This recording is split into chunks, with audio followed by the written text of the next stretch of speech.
Hang tight, kids. And here we go. We are now live on, well, I guess on Facebook and on YouTube. We're live on Instagram. What's up, everybody? Welcome back to the Geek Boutique. I'm JS.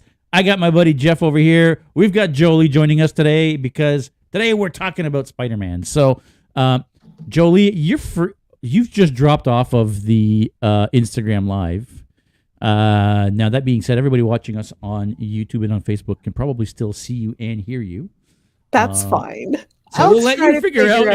There you go. We'll let you reconnect while I tell my little bit of a story here. But we like do need to get you on the Instagram, Jolie, if you can. We do, for sure. Yep. So today we're talking about Spider-Man. Now, I don't know. I'm assuming most of the people that follow us would have already heard this story in the past. But have the two of you heard the story of how Spider-Man was created? No, I have not, JS. Please, this story time. No, you've never heard this story? Mm-hmm. So the story goes, Stan Lee had created this. He had been creating a bunch of characters at that point for Marvel, and he was always creating the characters that they wanted, right? So we want a character like this, and so he created it, and we want this. But he wanted to create a character for himself, and he came up with Spider-Man. Marvel not wanting Spider-Man, they didn't think he was relatable enough because he was a teenager. Right, the superheroes back in those days were adults; they weren't teenagers. Yeah, I can hear the feedback in. Yeah, she's trying to figure it out. Yes. Because you can't kill the audio just with your volume. Unfortunately, once you go to live, that's why you've got to have something external plugged into it. You have to have something plugged in. It is plugged in, and that's weird. And the moment I go live, like I join you, it cuts out of the headphones and goes right onto the phone. Huh. That's bizarre. Yep. And your other headphones, are they Bluetooth? Yep. So what if you hook up your Bluetooth headphones to your phone and you listen to us through your phone? So my phone is stupid and doesn't have a jack. So it is Bluetooth. The phone is Bluetooth. I see. Yeah. I'm just gonna exit the live for now. Well, you're not on the live. No, she's not. No, she's out. Yes. See, the moment I leave, suddenly I can hear. Suddenly your audio works fine. Yep. Huh, that is so weird. Yeah, I don't know what to do. Do we just continue on StreamYard? We'd have to get you on the live, even if we'd rather have you live with the echo than have you not on the live at all, because then everybody on the live is only going to get 2/3 of the conversation. Correct. Oh, okay. Yeah. Throw it up. We'll just have to deal with the echo. Yeah, throw it up. If you can try to keep your phone a little bit further away from your microphone so we get as least audio from it as possible. Okay. And then, we'll deal with it. You have a Band-Aid you can put over the speaker on the phone? No, I'm just kidding. Actually, wait. Hey, Rob's just joined. What's going on, Rob? My buddy Michael's there. Hey, doing online, actually. Sorry, folks. So we're having some technical difficulties here. So I'll continue my story while we're setting this up, as we do. Yeah. A couple of old people having fun on the internet. What do you mean a couple? Three is a couple. Hey. I'm sorry. Yeah, aren't you exactly like our age? Are you guys both almost 50? Yeah. I'm sorry. Okay. I don't mean to tell on you. Well, we talk about it on the podcast all the time. Okay, fine. Okay. I'm halfway there. No, I'm more than halfway there. I'm halfway through the 40s, let's say. I just turned 45. Than he is. Yeah. Okay. I just turned 45 last month. So I'll be 49. I don't hear it now, Jolie. There you go. You don't hear it? Yeah, I don't hear the echo either now. Oh. Yeah, so we're good. Yeah. Now we should be all right. So, like I was saying, the minute the volume. It's because there's a delay on the. That's why. It sounds horrible, though. I know, but there's nothing else we can do. We have to have you on the live. There's no other way to do it. Okay, let me see if I can make it go through. It just refuses to go through my Bluetooth, through my headphones. Yeah, that's weird. And you keep freezing for me on the Instagram. Is she frozen for you as well, Jeff? No, but I imagine it's probably because of messing with the. Oh yeah, there she is frozen on the. No, you're right. She is frozen there. sorry. So it is, No, in it's fact, going to be okay. one of those evenings, folks. It is. It I'm absolutely is. sorry. Hope you enjoy seeing a bunch of old folks pretending like they know Trying what to they're doing. navigate technology. Started out smooth. Michael says, "Yeah, dude. Yeah, well, sometimes this is what happens. Sometimes we get a What are you gonna do? yeah. Sometimes. Okay, so it says I'm in here again, potentially. Yes, I have to invite you, so I'm doing that now. Cool. Yeah, and there it comes, right out of. And go. then the audio's gone, I'm assuming. No, it's. That's okay. That's okay. We'll deal with the echo as long as we don't lose you from the live. Yeah. Sure. Yeah. Okay. Yeah. All right. It's not strange. Okay. Nah, we've dealt with it before. We just do everything in our We'll power to figure it avoid out. it if we can. Yeah, Okay. Yeah. Sorry. it's okay. Maybe what you can actually do is mute your microphone while you're not talking, because you don't create an echo. So only we create the echo. So if you want to mute your computer mic while you're not talking, and then unmute when you want to talk, then yeah, voila. Now there's no more echo. So that's perfect. Yeah. So just don't Yeah. speak, Jolie. You're here to be seen and not heard. They can still hear you on Instagram, even if you're muted on the computer, by the way. I'm just kidding. I love you. Don't kill me. Okay, Jay. Everybody, kids, gather around. So gather around. So we were telling a Grandpa JS story has here. A story.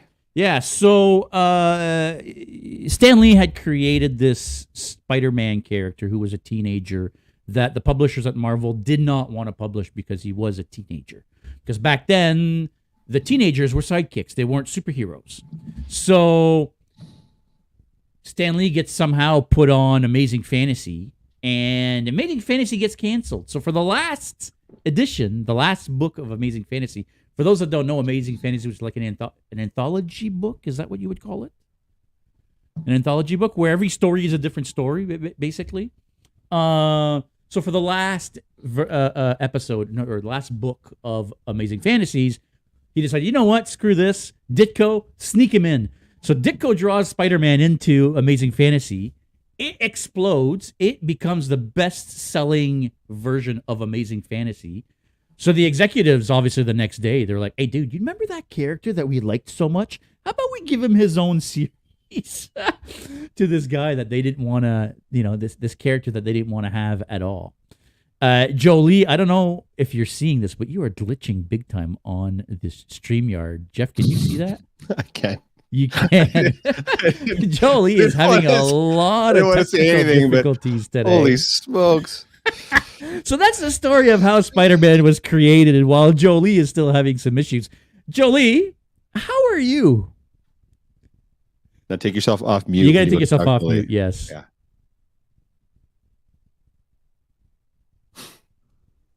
I'm fine. Hey!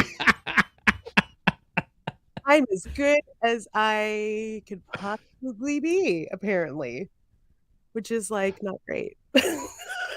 I mean, like digital landscape Jolie apparently is just a hot mess, and like real world Jolie's okay. I was just going to say, I mean, are we going to find differences here? What's going on? What's happening? Is that your recollection, by the way? Not your recollection like you were there, but is that your understanding of how? Yeah, that's a true story. Yeah. Yeah. Stan Lee actually told this story in an interview a few times, actually. You guys have never heard this? I have, because there you go. I've See? been to a lot of conventions where he's been there, and Well, I always like to go in and listen to him. There's something about Stanley's voice. I mean, R.I.P. We're not listening to ghosts here, but like, I love going and seeing and watching the Q&A, and someone always inevitably asks about Spider-Man because that's all they really want to hear about. So yeah.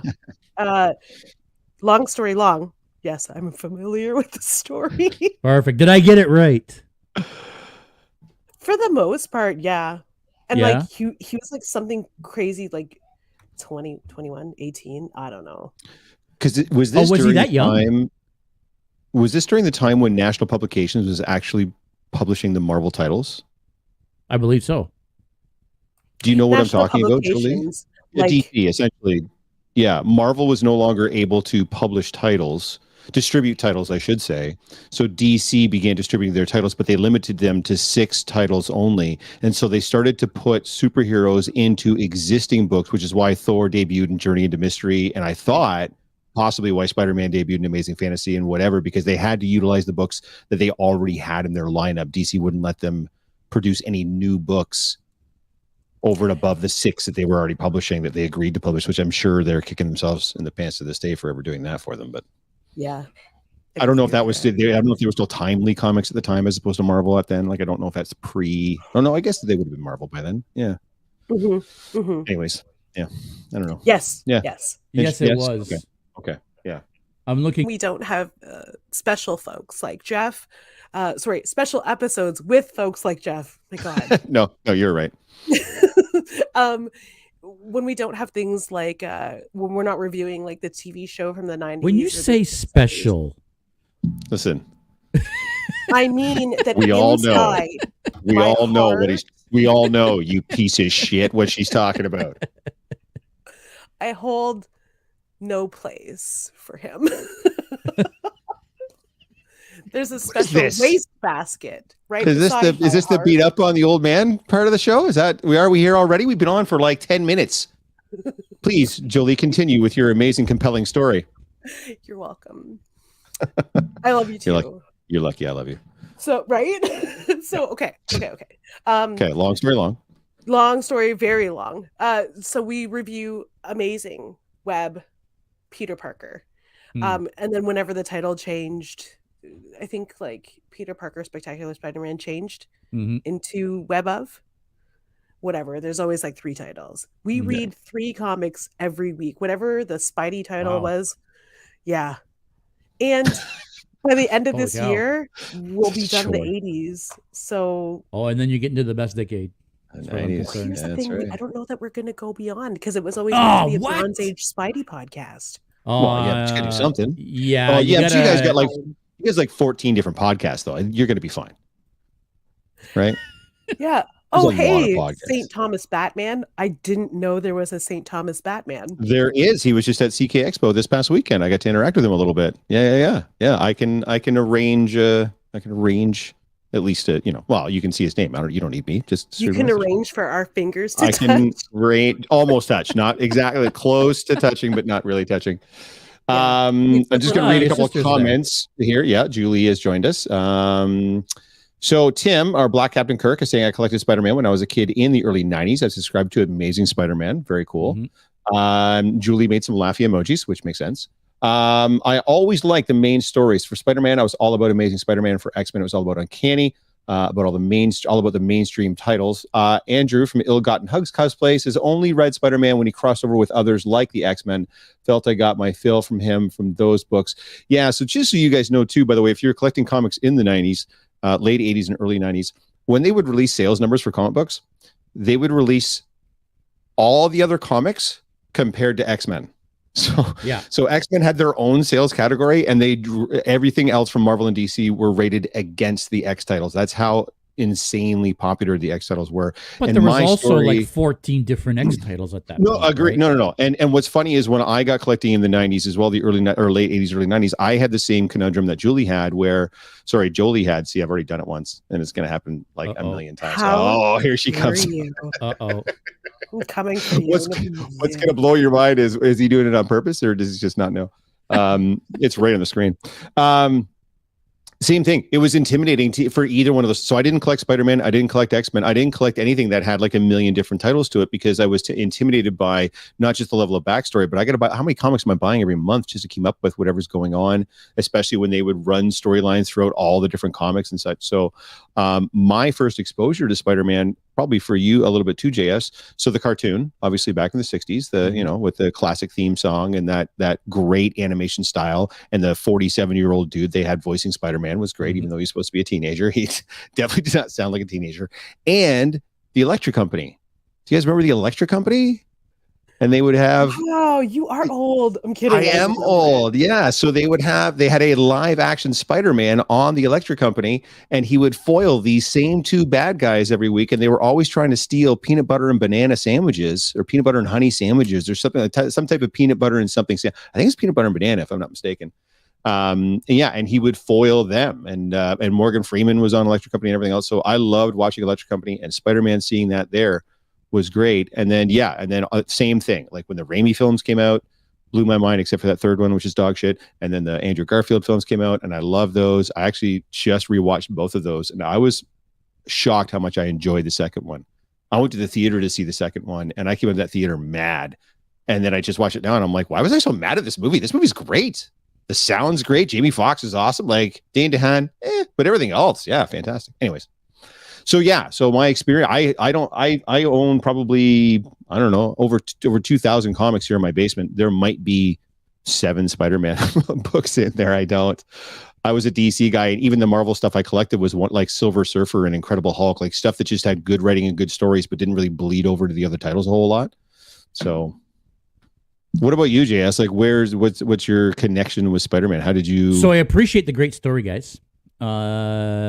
Great origin stories of non-Spider-Man fans. That didn't answer the question that I asked, really, because I asked which era or storyline of Spider-Man did you like better, and you both went off on how you got into or how you didn't get into Spider-Man. So let me go down my path of how I got. I guess I'm the only one that was actually reading Spider-Man in this group when I was a kid. No, listen, I was a Todd McFarlane. He's Spider-Man. sassy tonight, eh, kids? He's sassy tonight. Yeah, I am. What can I say? Ooh, goodness gracious me. When I started reading Spider-Man, Todd McFarlane was the artist, and I feel like his style was so very different than any other Spider-Man artist we've ever gotten. So like post Amazing 300, basically. Is that what you mean? Like just post Venom type thing? Yeah, okay. Yes. Well, no, but he created Venom. That's what I mean. Yes, but his run on Spider-Man wasn't that long, right? It was a finite amount of time. So, well, it was fairly long actually. Wasn't he Spider-Man artist for like 4 or 5 years before he left to go to there you go. Start Image Comics with Jim Lee and Eric Larson? Not Eric Larson. Eric Larson was one of them. Was he one of the guys at Image? Yeah. Savage Dragon. I know there was like 5 or 6 of them that left Marvel and went and started their own thing. Jim Lee, Rob Liefeld, Will Portasio. Yeah. Heavy they all went and started their own publishing company, which I thought was great because then they could publish their own titles, right? Without having to worry about what anybody else had to say. They could just do their own thing. Now, obviously, when you do something like that, you're bound to have some that are great and some that just suck. But overall, I think Image for me was my era of comics. So Spider-Man led me to Spawn is basically what I was getting to. And I was a huge Spawn fan. I've got Spawn figurines everywhere in my office. I've got Spawn comic books on the walls. I got a spot. Here. There you go. One of the best stories, Spider-Man stories ever. Just one of those 90s foil covers. So impressive. Yeah. It's a shame they made 8 million of them, so it's worthless. But yes, absolutely, it's fantastic. Yeah. Make a comment about how they're like cockroaches. They'll be here at the end of the earth. You can wallpaper your house with them. It's like the ET game for Atari. Yeah, they're worthless, but it's not worthless to me because for me, it's what do you call that? It's a moment in time. Yeah, it's a moment in time, exactly, right? And that's why if you were in my office, you'd see that there are comic books from a bunch of different eras, right? Starting probably around that time. I've got X-Men #1 over here. I've got Detective Comics. Oh, you can wallpaper your house with that X-Men #1 too. I've got. Listen, biggest print run of any comic ever. It was. It really was. It came in 5 different covers. They had to put millions of them out there, right? No, but I think we've talked about it before. The from #1 to #2, they printed 8 million copies of X-Men #1, and the next highest one is 1.25 million copies. Like that's crazy. Gap between 1 and 2 is hilarious. Crazy. Yeah. We should just try to find all of the X-Men #1s and create a stack of them. I think that's a good idea. Yeah, or just like have a section of the store that's like a museum. My store, I should say, that's like a museum, and it's just X-Men #1 is X-Men #1. If you own a comic book store and you do not have a display of the 5 #1 covers together, making the poster, something wrong. You need to have that. She does. There she you does go. Own a comic, well, she does own a comic book store, and but you don't have the 5 X-Men #1s as a poster on your wall. Oh my god! I don't know what you're talking about. Come on. You need to get on that. You need when to we get asked on Jolie for her to do her promotional stuff, she's gonna like leave that part out. It's just beeping. Beep. That's right. Yeah. Michael saying he loved the Electric Company. Me too, Michael. Me too. Andrew from Ill-Gotten Hugs is saying, okay. If I had to pick, The Death of Spider-Man was an interesting read. I didn't even know they did The Death of Spider-Man. That's yeah, because it's Ben Riley now. Oh, okay. Wait, Death of Spider-Man, was that like modern, right? It was Ben, not Peter, wasn't it? Like so Spider-Man dies and then gets cloned, but then you find out he's not actually dead. So then there's 2 of them. Right. There's clone Spider-Man and there's real Spider-Man, and it's clone Spider-Man that married MJ. So technically, Peter's not married to MJ. Ben's married to MJ or Riley or whatever his name was. Is this why everyone shits on the Clone Saga? Because that sounds terrible. Yeah, it was a mess of a storyline. It really was. Yeah. Wait, so when did Brand New Day happen when Mephisto takes away the marriage? That happened before the clone? No, that was way after. Oh, it was way after. Yes. Because they were like, oh, that's horse shit. Can I swear? Sorry. Yes, you can. Fine. Yeah. Oh, so that's horse shit. So yeah, let's just bring Mephisto in here because he'll fix everything. We'll figure this out. Yeah. We'll kill May and then we'll make Peter make a decision. May's just dying all over the place. Right? Julie is saying, who's shady now? I mean, I think you know. Tim, you sound Slim Shady. You sound the real shady. I love when they used to package the comic cards with them, so you get one to open and one to keep in the plastic. Yeah. Now we're talking. Talking some all the things they did in the 90s during the boom to get you to buy comic books, variant covers, and comics were at their peak right back then. Yep. I mean, they were selling like hotcakes. You couldn't keep them on the shelves. You had some comic book stores. If you wanted, like, if you wanted X-Men, if you wanted Amazing Spider-Man, if you wanted Ghost Rider, if you wanted, there's a couple titles that you had to pre-buy them. You had to pay them in advance for them to put them aside when they showed up, or else you weren't getting one. Like, that's how bad it was. It was crazy at one point. Out of control. It was. It really was. Yeah. Speaking of comics, you have to get set aside even the new one, the new Amazing that just came out. Oh, really? Same thing? Yeah, with Sid Wells and Ramita Jr. Yeah, it sold like crazy. I had very limited copies.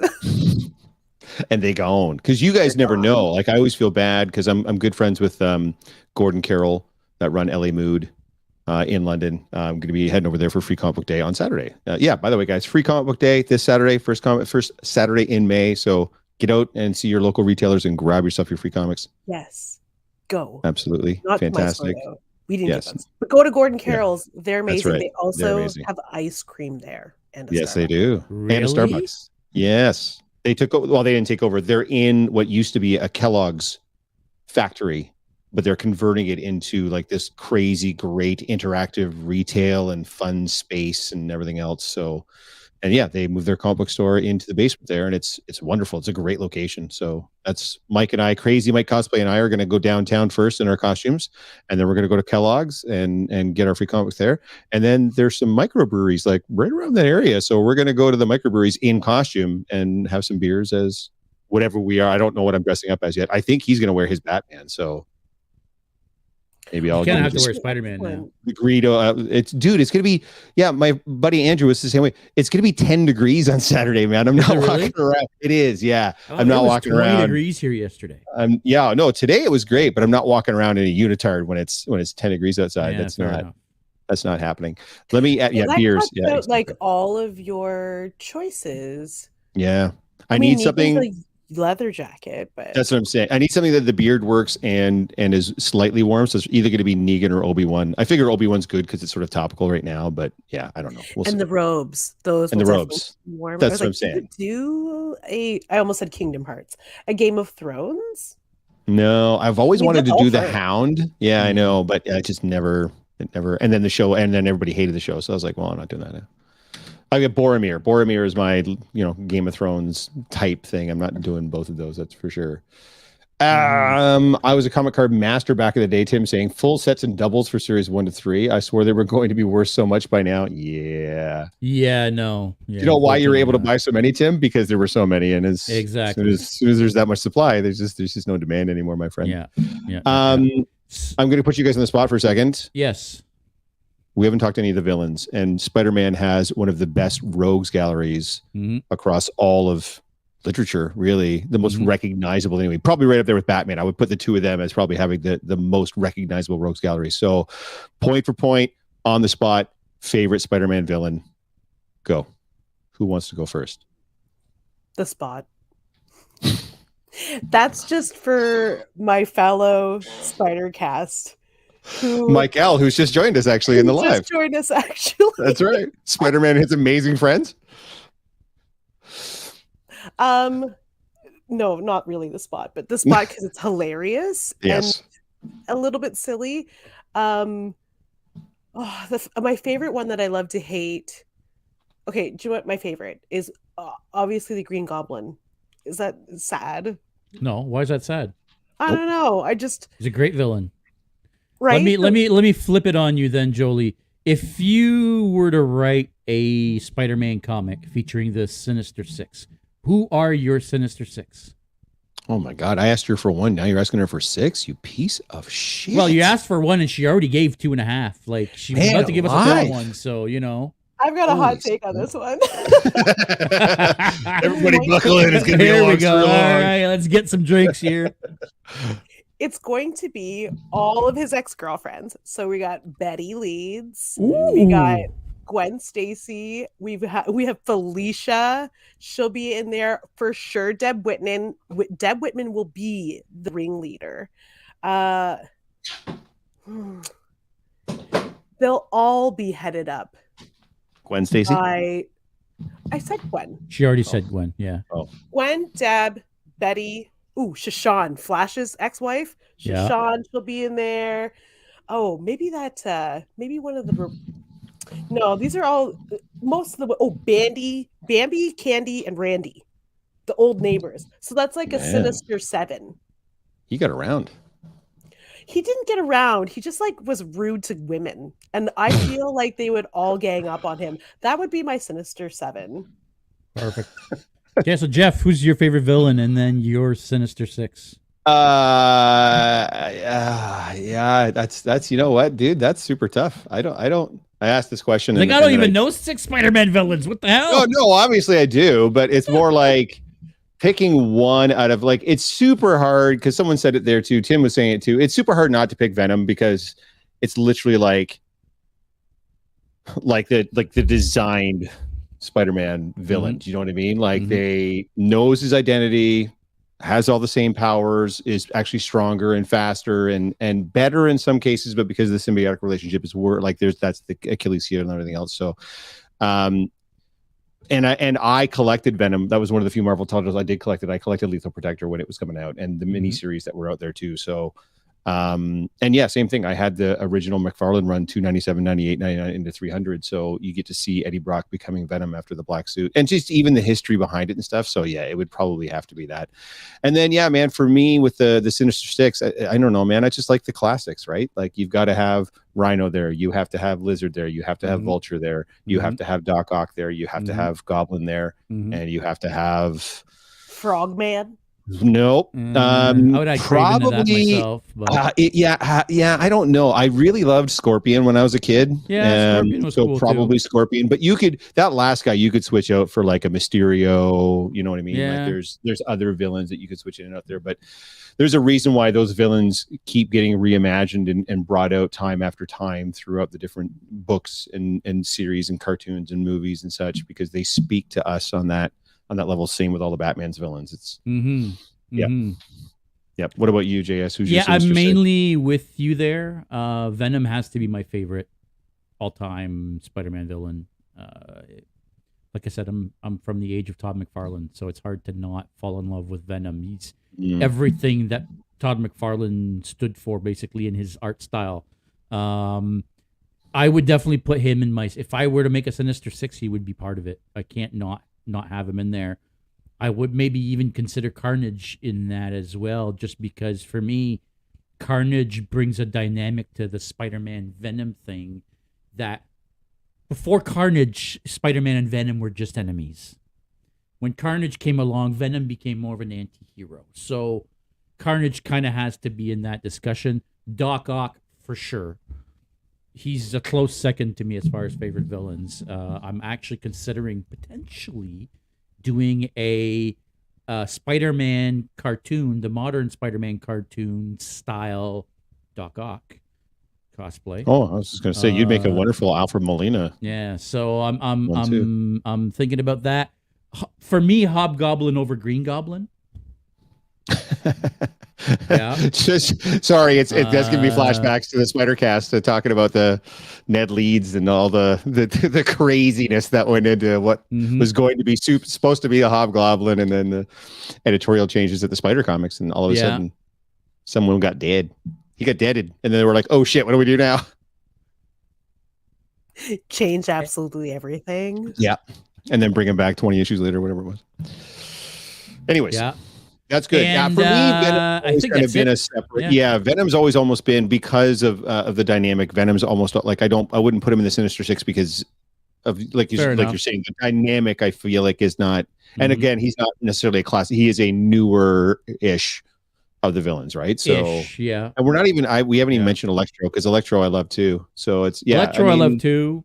But Electro back in the day was a little bit silly. Same with Mysterio, right? Like back in the 90s, they were the silly villains. They weren't the really scary bad villains, you know? So I don't know. Like they never had a lot of those long storylines with. If you look at the storylines with Venom, they would always last 3-4 books. The Carnage stories were 3-4 books. Venom sold books, dude. Were 3-4 books. The Lizard's another one. You know, when the Lizard comes up, it's always a long form story, right? There's always a whole mystery behind it.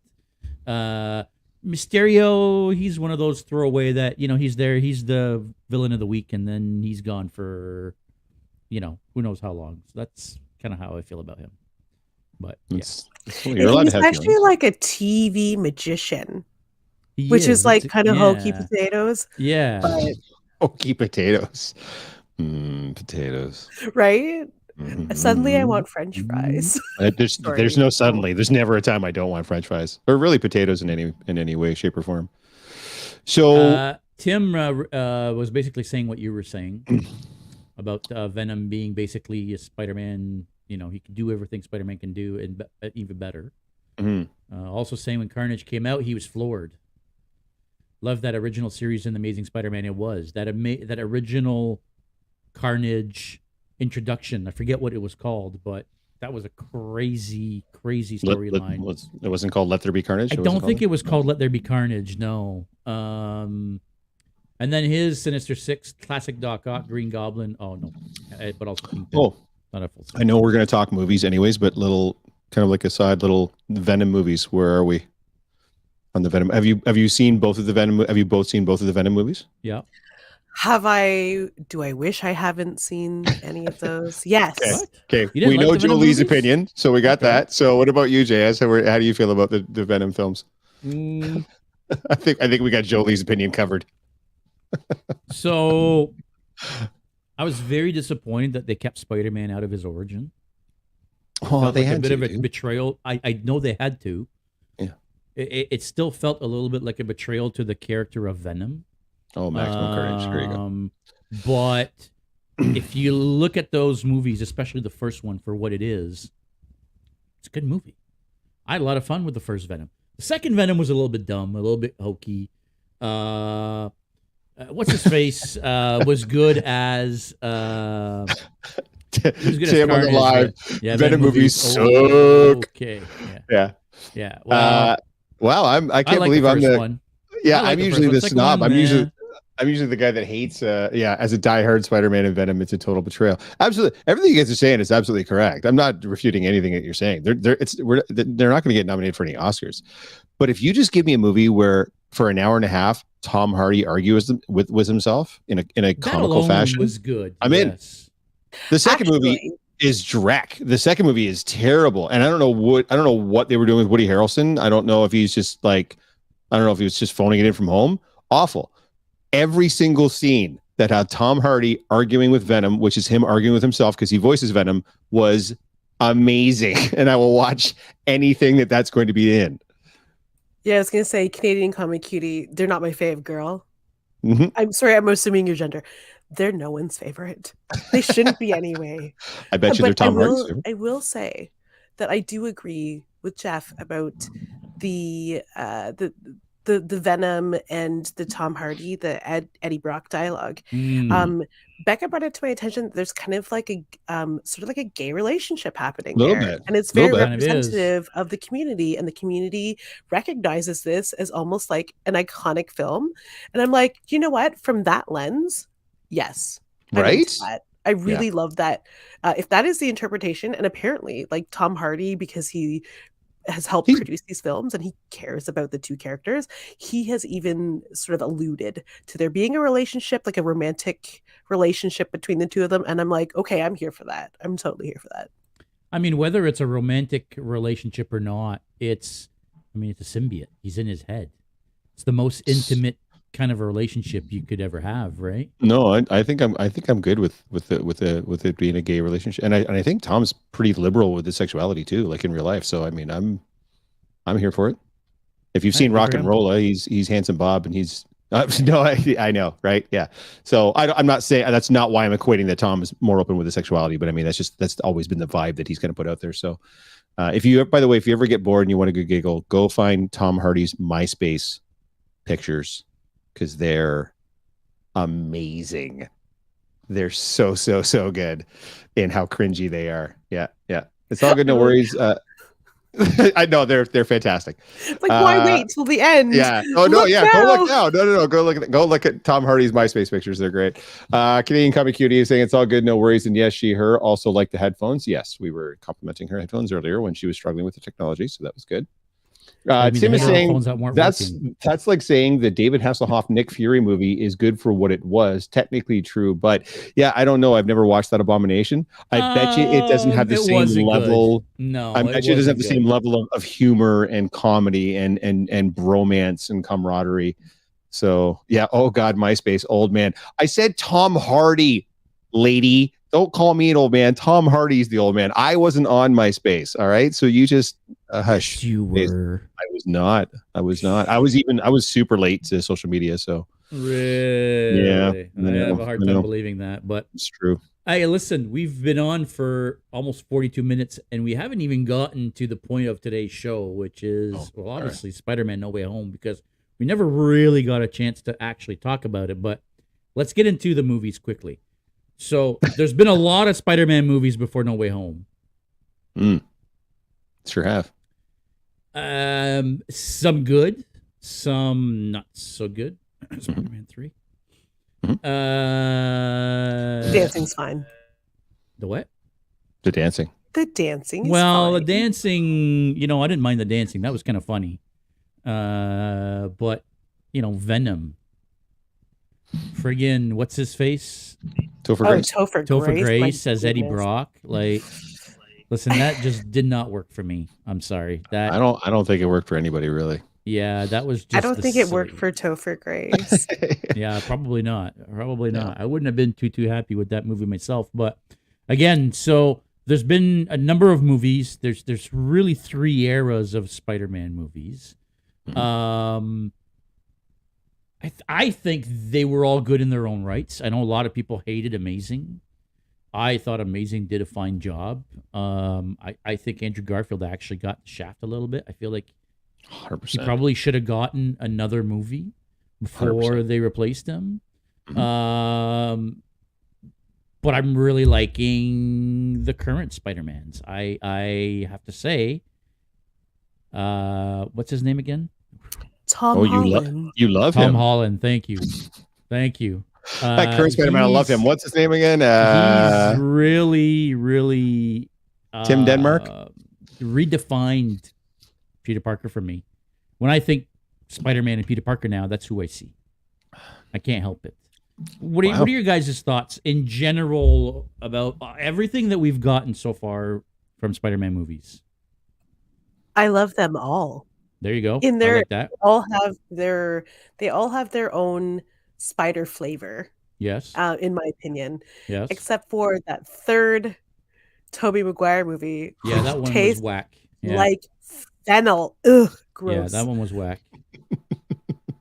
It tastes like fennel. Yeah. I mean, just like down to the CGI. The CGI was garbage. Like, I hated it.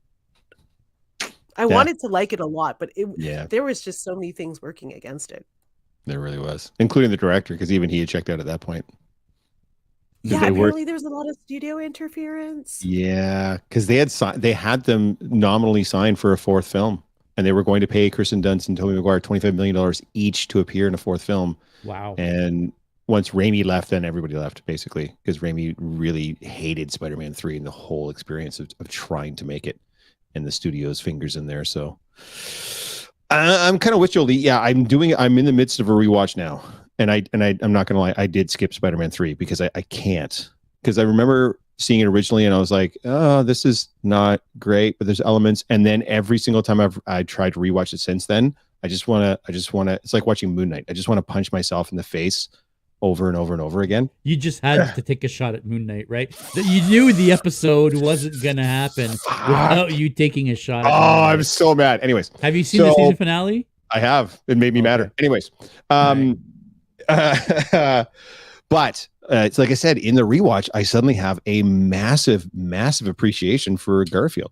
And it's like you're saying, like, I think he is, for me now moving forward, he is, in my mind, the quintessential on-screen Spider-Man, because his embodiment of the role, his passion for the role came through so much in his performance, even though they basically handed him a plate of garbage and said, do this. We're going to shoehorn all these different things in, like your dad is a secret doing a thing, and then we're going to get Dane DeHaan to be Harry Osborn, but we're going to introduce him like really late in the second movie to a point that you're not even going to care, like you were high school friends or public, whatever it was they were trying to kind of shoehorn in there. They just gave him such direct to work with, but he did such a great job like elevating himself above it because of how much he just loved being that character.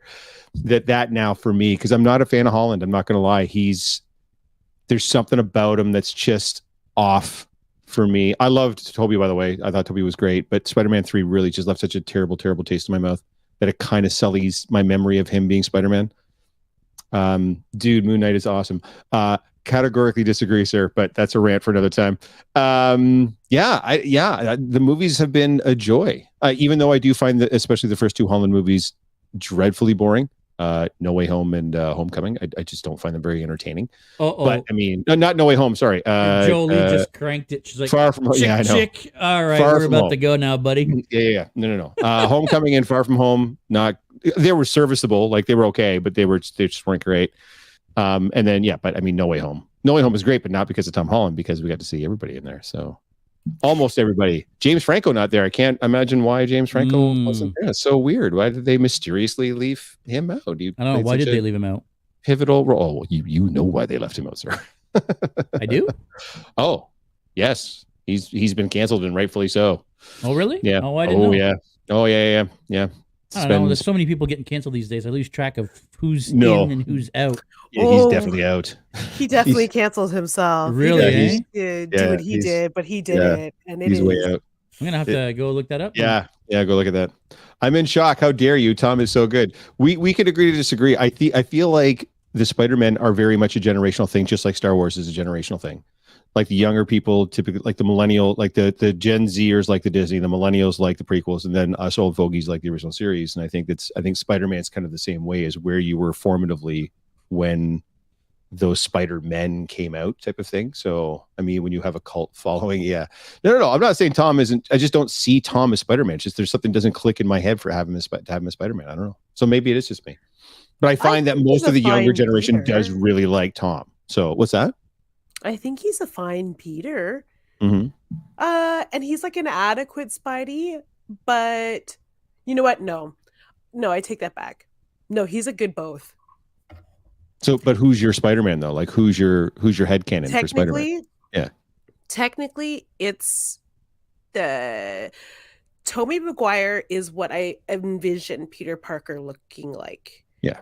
Andrew Garfield is the one whose voice I hear coming out of the Spidey suit. So he's my actual Spidey. But even though Tom Holland is like not my Spider-Man or Peter Parker, the other two kind of are. I like him. He is serviceable, much like a 1989 Honda Civic. Like it'll get you from A to B, but it's just not going to look very good doing it. No. I like that analogy. That's really good. Let's go with that. A 1989 Honda Civic. That's exactly how I'm going to refer to Tom Holland from here moving forward. So, like, have you seen the new No Way Home? You know, with the '89 Honda Civic that's swinging around. Yeah, it's perfect. Yeah, I mean, he's fine. He's great. But I feel like the other two are better. Agreed. And if only we could have an amalgamation of the two. I feel like that was Anton Yelchin, but R.I.P. That wouldn't have been bad. Oh, can I point out too? Sorry, by the way, a little more thing I want to point out about Garfield. The one good thing they got him to do is he got to be the smartass in the suit, and they've really, really missed the boat with that with both Maguire and Holland. We did. And it's such a huge part of the comic. Yeah. He's you such see a little bit smartass. of that from Tom Holland in Civil War. You see a little bit of the banter in Civil War when they do the airport fight. I mean, otherwise he's talking to them, but he's not cracking wise. Not like Spidey is. And Spidey's like ignorant to people, the criminals anyway, in the comic. And I was here for it. And Garfield started doing that. And I was like, he's doing the thing. That's great. Yeah, I mean, they did miss the boat with that for sure. Especially, I feel, with Tobey Maguire. Because he wasn't like that at all. I feel Tobey Maguire was too old to begin with. Julie said it's a hatchback. So that's good. I agree. Yes, it's definitely, if Holland's anything, he's a hatchback. He is not a mid-sized sedan. He is definitely a nice economy vehicle. And definitely not a sporty two-door either. No. He's not a coupe. No, he's a hatchback. No, that's perfect. It's like the Yugo of cars. It's awesome. So he's not a Type R Civic, is what you're saying. No. He's a nice Reliant automobile. Nice Reliant K car. Canadian Comic Cutie. How about we get some Black Cat? Like, why not add more characters and get some good comic backstory arcs going? Yeah, no, absolutely. And there's our friend Jordan. Look who's just joined 15 minutes into the podcast. Well, I feel like they did try to put Black Cat into the movies. Into the Amazing, Felicity Jones was her, and then she was Felicia Hardy. Yeah, we didn't get any more Andrew Garfields. Nope. So initially, in the initial cut or the initial screenplay, I guess, of Amazing 2, there was supposed to be a romantic relationship between Dane DeHaan's Harry Osborn and Felicity Jones, who was playing Felicia Hardy, and it was supposed to get expanded upon, and that all got chopped and axed. So she really, I think she's in, I think she has 2 scenes in the film or 3 scenes in the film. I literally just watched it, but she is playing Felicia Hardy. She was supposed to be ended up being Black Cat, which I think she would have murdered as Black Cat, because that woman gives me the hot sweats for sure. So yeah. I would have been here for that. I'm still here for it. Felicity Jones, we're still here for it. You can 100% go back and do that. You died in that other big saying her name, and I'm like, it's giving me the hot sweat. Stop. Right? Felicity Jones. You died in that other whatever that terrible Star Wars prequel movie was, but right, like, let's go. You didn't like Rogue One? I you know what, I shit on it. I didn't not like it. It's a solid like 5 out of 10 for me. It's just not great. She's Jin, right? Yeah. Okay. Jin so. Yeah. What about, I didn't realize she was supposed to be Black Cat in Spider-Man 2, and frankly, that's too bad, because Black Cat was one of my favorite like sidekick characters, if you will. Mm-hmm. I don't know. And her and Peter get it on too, right?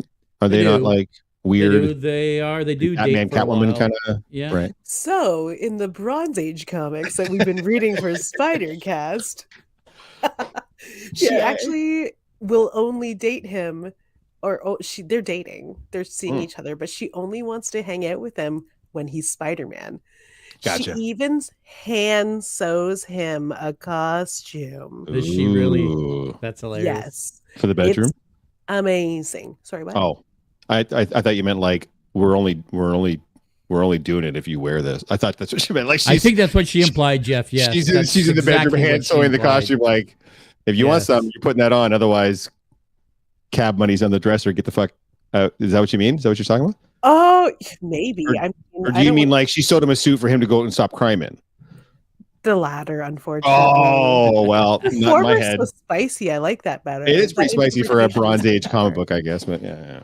But no, it was like is hinted at that they had a very, very sexual relationship. Which, whatever, fine. Teenagers, sure. Peter Parker can Peter Parker, right? He sure did. But like, right off the rails. She had such hang-ups about him.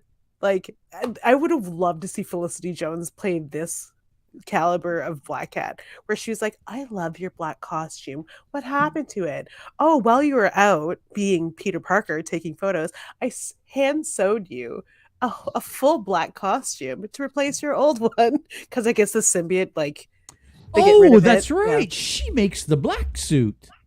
Yes, she does. Like a version that is, the original black suit. She makes the original black suit, and then that's why the symbiote looks like Black Suit Spider-Man, because when Venom attached himself to him, he was wearing Felicity's black suit. Yes, I remember that now. That's right. It's all circles, man. Look it's at all that. circles. That's why you asked me onto this podcast. Me? What'd I tell you? Knowledge. There you go. Got all that Bronze Age Spider knowledge. So where are we on No Way Home then? Like, is this now the ultimate? Like, I worry that No Way Home is going to be similar to Endgame. Like, where in the balls can they possibly, like, how are you ever going to, like, Marvel certainly has not topped Endgame as far as I'm concerned with anything that they've done since then. And I have a hard time seeing the next summit, that whatever that's going to be. What are you doing after No Way Home? You bring all the on-screen Spider-Man back. You bring most of the villains back. You have this epic, sprawling, entirely too long, boring in the first half story. What do you do? What do you do for a fourth and fifth and sixth film, or even for a fourth film? This is where you drag in Mephisto, because Aunt May is dead, and Dan Slott wrote a whole bunch of bullshit about it. He finds Mephisto. He bargains his friends. Well, he gets rid of Mary. The marriage is what he sacrifices to get Aunt May back. So maybe, I don't know, does he sacrifice like them going to MIT? Because him and MJ aren't married. Yeah, he's already sacrificed his relationship with her in the last movie. Is he going to do that again? Like, yeah. So I don't know. What do we do? We're introducing the multiverse. So obviously that comes into play somewhere. So like, is what we're seeing in Tom Holland Spider-Man, is that not 616? I don't know. Maybe he's not in the same. No, because 616 refers to. Isn't that the comic? Yeah, that's not the universe? TV universe. The movie universe has a designation. I think it's I think it's like 999 or something like that, isn't it? I'll tell you. 616 is like a lot of Earths. I Sorry, sorry, fake geek girl here. No. And I have a feeling that, I mean, they can't just have the multiverse around forever. Like, I have a feeling there's going to have to be some kind of an ultimate resolution to the multiverse, as popular and as fan pleasing as it is. There's got to be, at some point, they're going to have to fit, like, maybe Loki season 2, whatever the case may be, or Doctor Strange 3. They'll finally fix and everything will be. Yeah. So first off, what they're representing Doctor Strange to be, I think, is a little bit misleading, because Doctor Strange in the Multiverse of Madness is not about him. From what I understand from the reviews, it's not about him breaking the multiverse again like he did with Spider-Man. It's him coming across America Chavez. And America Chavez is a dimension jumper. She can jump from universe to universe. She can jump from Earth to Earth.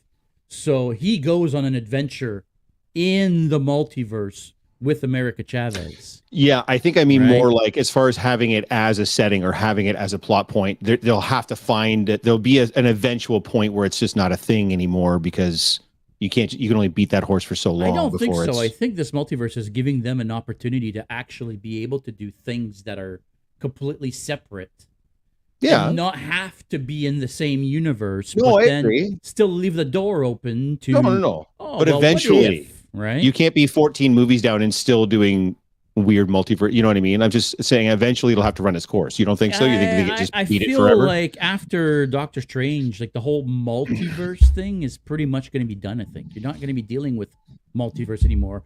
Actually, I'm lying because there's the whole Kang storyline coming. And that's all going to be multiverse based. Ant-Man is going to be another multiverse movie. The quantum. So you know what? I don't know. I don't know. I'm talking out of my ass here. So Jolie, I'm going to let you talk now. We also got introduced in like Ms. Marvel to the Skrulls. Mm-hmm. So are they going to do a secret? Oh, I hate saying the words. They are a secret invasion. Secret invasion. They are. I almost said Secret Wars, but yeah. Well, Secret Wars comes after Secret Invasions, but yes, they're apparently doing a Secret Invasions / Secret Wars TV show. Yes, with Nick Fury being the lead of that show. Yeah, I mean, we already know there's Skrulls. They've alluded to it. We've seen it. We've seen them multiple times now. Yeah. Nick Fury has a friggin' space station full of Skrulls now. You know what I mean? So Nick Fury was a Skrull in one of those first two Spider-Man films. Well, he was replaced by a Skrull because he was in fact on the space station, right? Right. He was off planet. Yeah. Canadian Comic Cutie. Also, sidebar, have you seen the Spider-Man Gwen Stacy rap video? If not, look up Spider-Man's reaction to Gwen's deaths. The YouTube channel is Imperial Scum. I have not. No, we'll have to go Pentacle cosplay saying, I hate to say it, but I agree with Jeff about topping that end game premise. Yeah, it's going to be tough, man. It will, especially with something like Spider-Man. That movie was so big.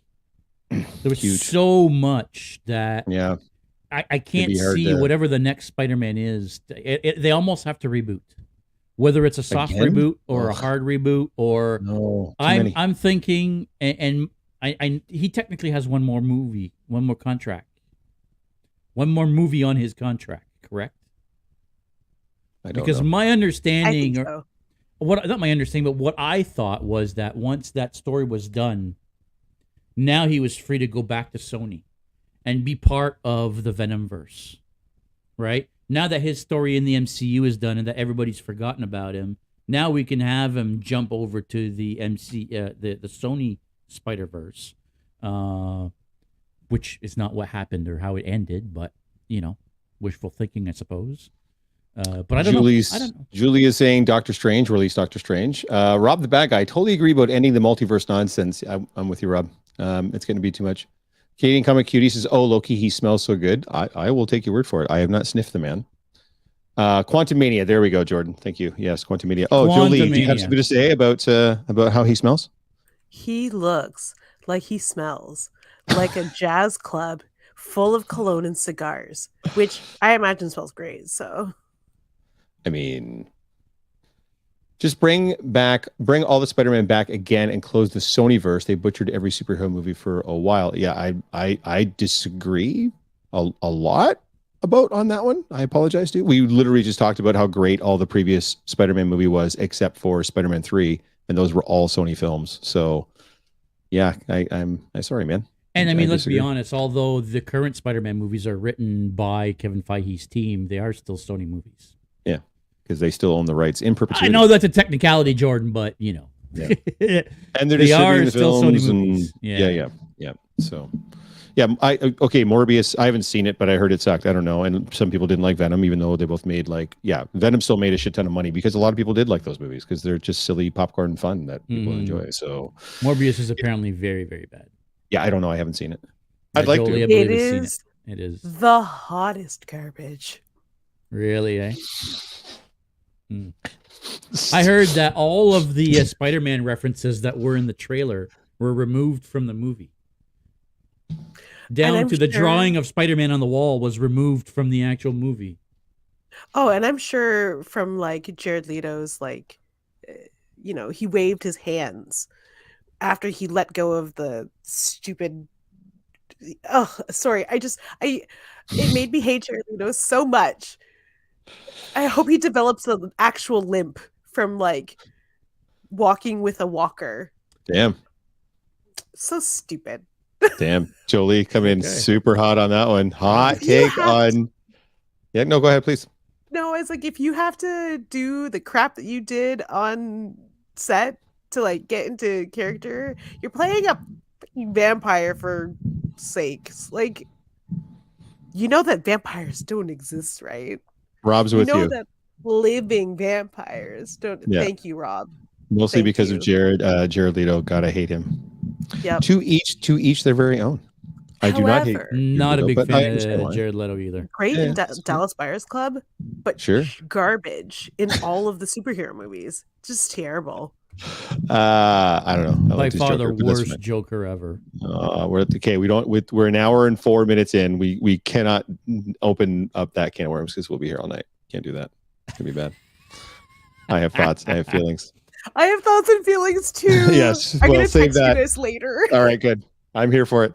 Well, every time there's a Moon Knight episode, Jolie and I I'm like, have you watched it yet? She's like, I'm about to. I'm like, you fucking text me as soon as you're done watching this because It's like we all have caps. shit to talk about. I'm assuming, Jolie, you're the same opinion as Jeff on Moon Knight. We were both, I think, excited by the first episode, Yeah. and then it was all downhill from there. Yeah. It just fell off a cliff. Yeah. Well, Yeah. you know. Yep. I mean, they can't all be great, right? But they could be. That's the thing. Is Just that like there's- none of them were great. No, but the potential for this one was so It was. rich It and was. gooey and creamy because all the rest of them have been characters that we already know, and they're just trying to whatever to Yeah. use nostalgia, pull on your heartstrings, everything. This is a brand new guy that we hadn't met before with a really solid, amazing Hollywood actor that agreed to do this. Which I mean, I don't even know how they must have just drove a dump truck full of money up to his house and been like, "Can you do this for us?" None of them are great. Rob is saying. Rob is Yeah. Rob, there's a reason why Rob and I get along. We see eye to eye on this. But yeah, they had an opportunity. We had an opportunity to create something new, to really go off in a different direction and try. And it felt like they were trying to do that, but they couldn't help themselves. They just kept on diving back into all the same old Marvel tropey nonsense. And anyways, that's a whole other episode, dude. Yeah. Do you know what? Tune in on Sunday.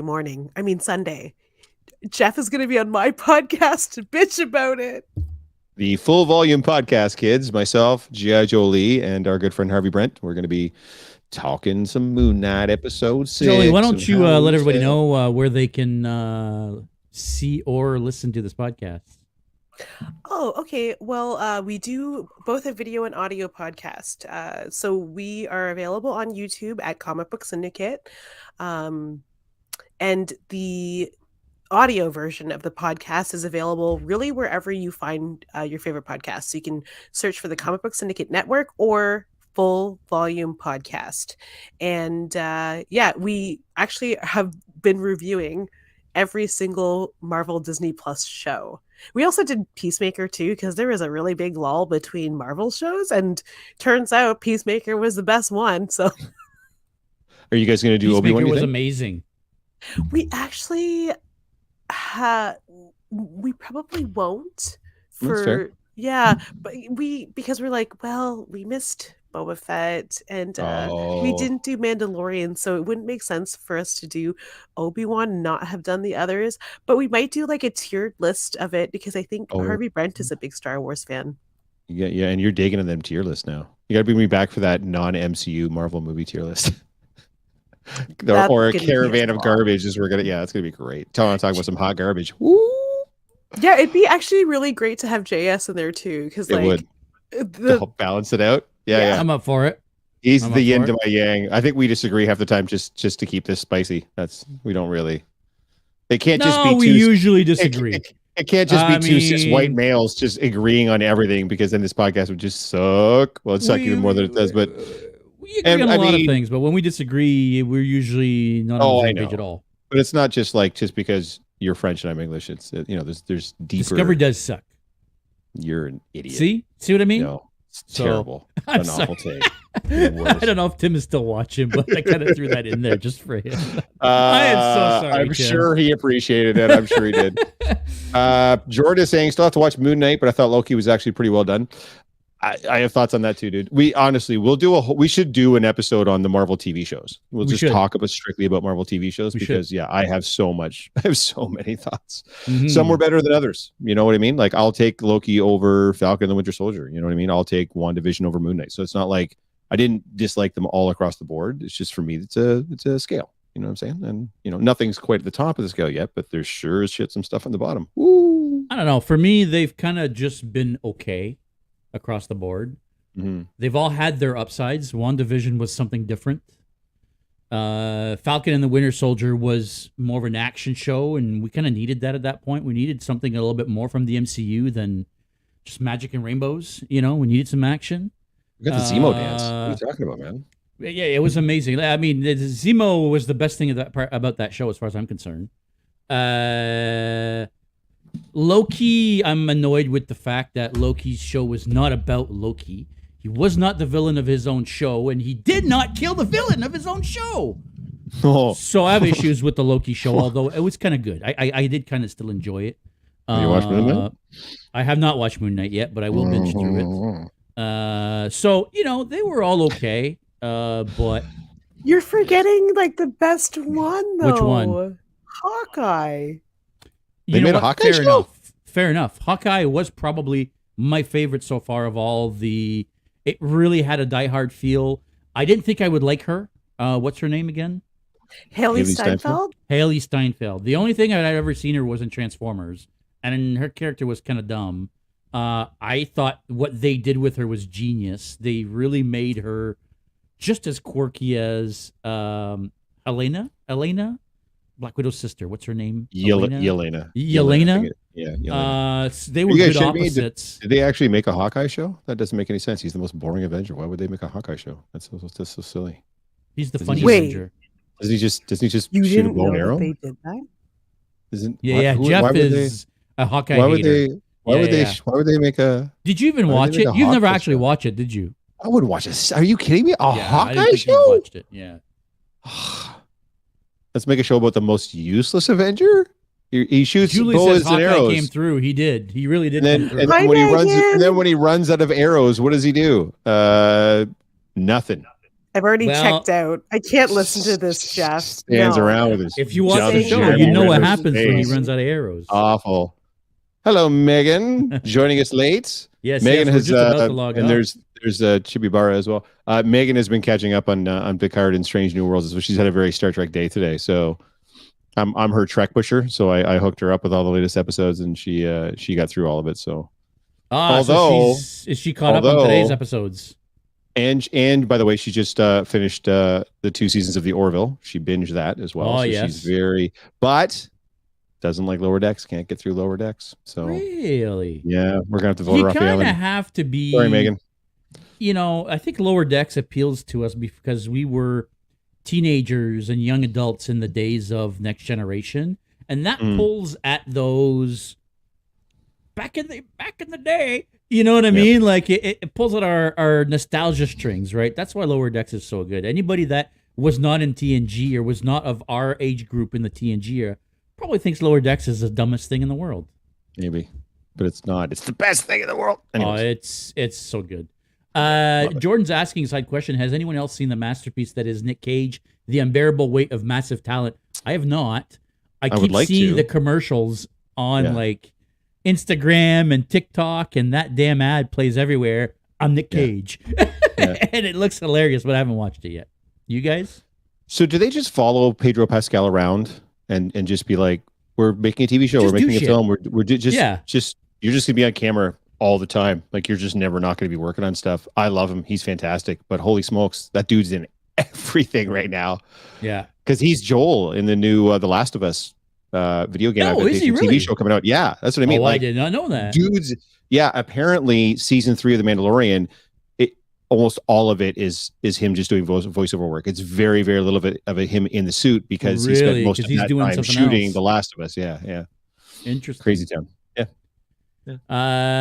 Megan says it's been a good Trek day. Yes, it has. It was a very good Trek day. Rob is downloading that Nick Cage movie right now. Megan is saying, I just can't get past it. I know most people love it, but it just feels like it's just making a joke out of Trek to me.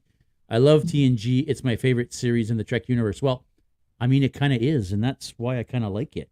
It is making fun a little bit of Next Generation, and I think Debbie put it the best. It's the Rikerist show of them all.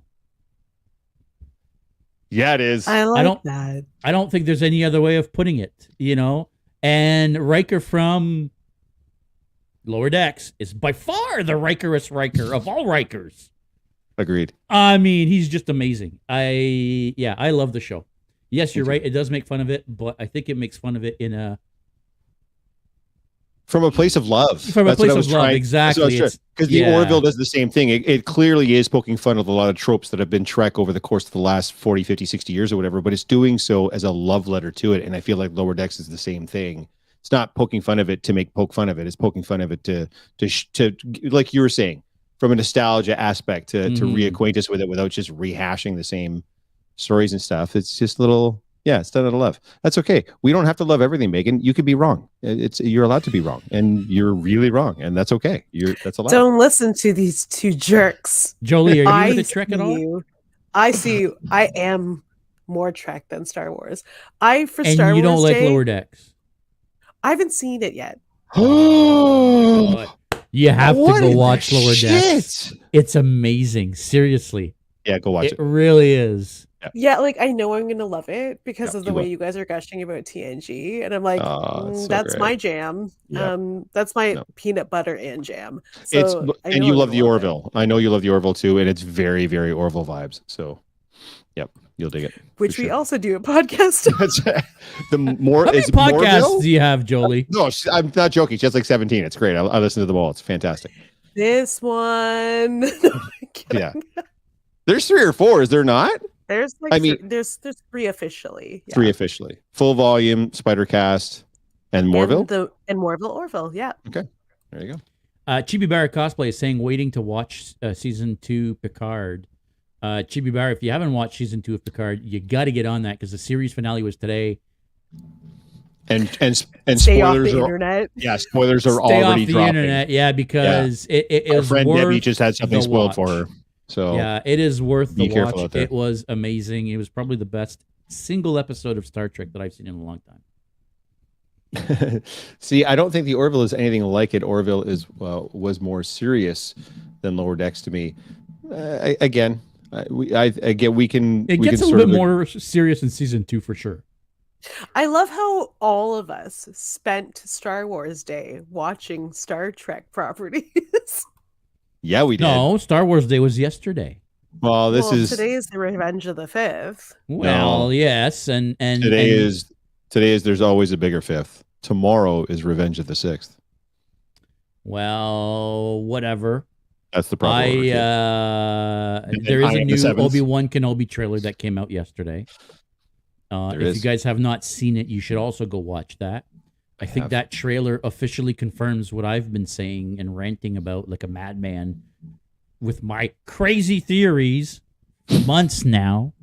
Crazy is. So Jeff, go watch that damn video and go watch. Well, I've watched the trailer. I haven't watched the video. Go watch the video. Yeah, I think you'll like it. Stop bossing me around. Jeez. Picard and Strange is calling me. So have you guys? Patrick Stewart, first of all, is still denying being in Doctor Strange. No. He's confirmed it now. Oh, really? Because he was at the premiere, right? Yeah. No. He has. No, he has confirmed it. What? Yeah. Like you're even there. Like how do you? Yeah. No. So he has confirmed it now. Okay. Yes. Yeah. Fair enough. Yeah. Yeah. Star Wars didn't put anything out on the 4th. Yeah, I know. Well, they did. They put out a new Obi-Wan trailer. That's it. Really. It is such a weird coincided with thing, the release of like Obi-Wan, the comic #1 as well. Oh, I didn't know that. Okay. Yeah. Oh, so it's a brand new Obi-Wan comic. What time period is it tied into the show? He looks like Ewan McGregor, so I think it ties into the show. Probably tied into the show. No, okay. Nice. Yeah, fair enough. Nice.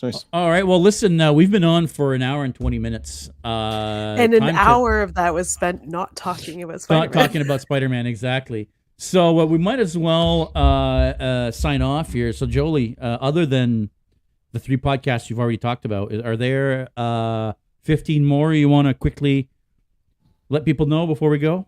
Anything you want to promote, Jolie? Anything you want to promote? Yeah. Well, I mean, not to halfway dox myself, but I did open a comic book store in St. Thomas, Ontario at 471 Talbot. You can come and visit me. I also sell snacks and drinks. And it's called The Long Box. It's at thelongbox.ca on Instagram. I also am part of a super cool group of comic book nerds called the Comic Book Syndicate. And we do podcasts once now that con season is back forever for good. We're going to get back on the road and we're going to go interviewing creators like we always have. A lot of our content just it became podcasts because of the last 2 years, so it's going to be really good to finally get back on the horse again. And we do most of it is video content on our YouTube channel, which is also Comic Book Syndicate. Yeah, that's me, Mike L, Joshua Mervell, and Bex Luther. Josh, who is on the Josh and Bex, who are also on the Spider Cast as well. And who really spent a year talking about Spider-Man with you guys. And Bex is a hell of a cosplayer when she comes out and cosplays. Yes. I know she doesn't do it a whole lot, and especially with the pandemic and everything else, but yeah, when she does it very well. Her Ms. Marvel is chef's kiss. Who is this? And Bex Luthor. She's one of our hosts. She's our cosplay. When we do a convention, it's called Action. She's usually our cosplay ambassador. Coordinator? Yeah, ambassador, coordinator. Yep. And apparently Josh is also kind of a secret cosplayer too. Oh, nice. I didn't know that. Yeah, nice. He cosplayed somebody from the My Brother and Me, their campaign. They also wrote a book, the Adventure Zone. He cosplayed a character from that book, and I was like, wow, that's amazing. Wow. Costumes made of fur, lots of sewing. Yeah, I really admire anyone that can sew. Megan, if you're still there. Not me, that's for sure. What about you, JS? You got anything on the go? Anything coming up? No, not really. No, not really. We're trying to figure out our plans for Fan Expo at this point. That's fair. Yeah, you know what? Nothing so far. Over the summer, it's pretty quiet at this point. The podcast, making videos, working on non-existent cosplays for right now. Megan saying, haha, yeah, for sewing. Yeah, I can't sew. I can't even set up the sewing machine. So, I can't sew either. It's like Drag Race where we are glue gun queens. I'm not even that. I'm a go make money and give it to somebody else to do it queen. Oh, there you go. Yep. That's Megan's the one that typically I get to do it for me, so it's good. Right. Yep. Yeah, I'm the gluing my fingers with super glue once a week type of guy. Yeah. No, that's fair. Yep. Yeah, we just had CK Expo in Chatham, which went off without a hitch. It was great. That was last weekend. Yep, we had the cosplay contest, so I got to host that, which was cool. Megan took second place in the advanced category with her Galadriel. Congratulations, Megan. Yep, she did very, very well. And our friend Andrew, who was on earlier, Ill Gotten Hugs cosplay, took first place in the advanced category with his Kite Man cosplay that he made from scratch. So Kite Man, hell yeah, from the Harley Quinn DC animated show. Who's getting his own spin-off show. I think it's called Nudins. So congratulations to you guys. You guys did a wonderful job. You can't see it here on the feed. Maybe if I could, no, you can't see it. Anyways, I got my Spider-Man face shell in behind me. So I've been doing a lot of Spider-Maning lately, which is why I suggested to JS we do this.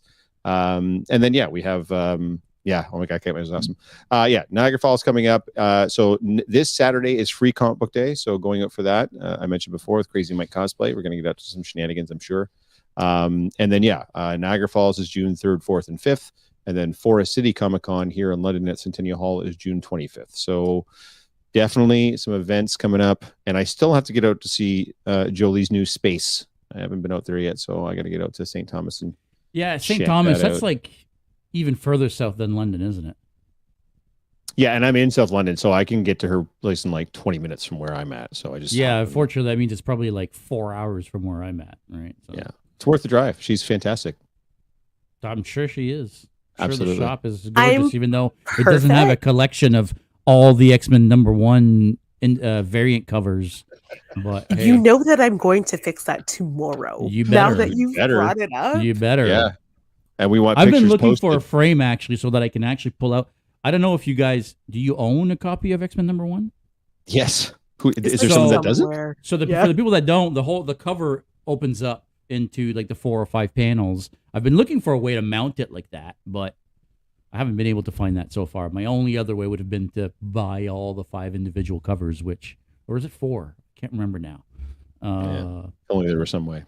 But if only somebody had or owned a comic book store and had them available, at their fingertips. Just beating the hell out of that. If only. If only. Hey, I bet you Gordon Carroll at LA Moon. When I see them on Saturday, I will ask. Yeah. Hey, well, listen, everybody. Thanks for sticking with us through this technical difficulty-filled crazy rant of old people. Listen, we really appreciate you guys. We love hearing your comments and interacting with you. So thanks very much for sticking with us. For everybody that is watching this after the fact on YouTube, make sure you click that like and subscribe. Wow. Like and subscribe button. Holy cow. I started with having a hard time talking, and now I'm ending having a hard time talking. But make sure you click that like and subscribe button. It really helps us out being a tiny little channel like ours. But I think that's going to be it for this week, folks. Thanks, Jolie, for joining us. It was a lot of fun. You should be around more often. We need to have even Julie needs to come back for an episode. Maybe we'll do another catch-up Harry Potter show or something. I mean, she's been itching to talk about Harry Potter. Yeah, she was like, I love that. I'll talk about Harry Potter till I'm dead. Well, there you go. Maybe to be fair, though, I know we're not supposed to pick favorites, but Jolie's my favorite. Don't tell Julie. So I thought you were about to say that Julie was your favorite. No. And I was like, why is Julie everybody's favorite? No. It is definitely you, Jolie. Just don't tell Julie. Is Julie still in the channel? I hope she's all right, guys. Thanks for watching. Stay geeky. We'll see you next week. Bye. Bye.